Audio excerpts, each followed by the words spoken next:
build a time program, first go to File, Time Program, and select New. You'll see in the time program that we have a tab for each of the components in the system. The first tab for the mobile phase is a combination of the CO2 pump and your co-solvent pump. We will set our total flow as well as our percentage. Down below, we can set the maximum and minimum pressure of each of the pumps. If we'd like to build a gradient, we can build a gradient in the right table by typing in a time and then a percentage, and that will build a linear gradient for us.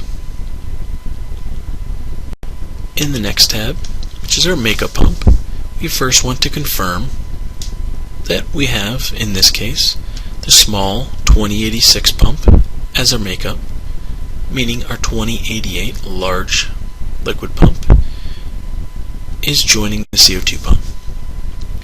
We then want to set our flow rate for that pump. We recommend a total flow rate of liquid of at least 10 mils per minute.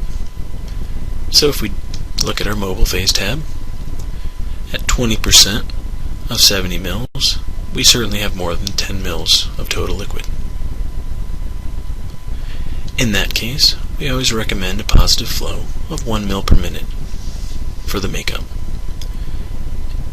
If we have less than 10 mils of total flow for a co-solvent, then we want to compensate for that to give ourselves at least 10 mils of total liquid flow. We'll go back to our original percentages and flow rates. We can also set the minimum and maximum pressure of this pump. And if we like, we can change our flow rate of this pump as the method goes. In the next tab, Heater 1, which is the heater just after the CO2 pump, we set the pressure, typically 40 degrees. Heater 2 is the large fraction heater in the hood. We typically set to 60. Heater 3 is each of the gas-liquid separator heaters just before the fraction bottle, which we also set to 60. The column oven is typically set to 40 degrees to match heater number 1. In the back pressure regulator tab, we'll set the back pressure regulating pressure, typically 10 to 15 megapascal. The temperature, as it is toward the end of the system near the fractions, we will also set to 60 to match heater 2 and 3. In the UV detector tab, we of course will set our desired wavelength and make sure that the auto zero button is checked so that each time the system injects, it sets the baseline to 0.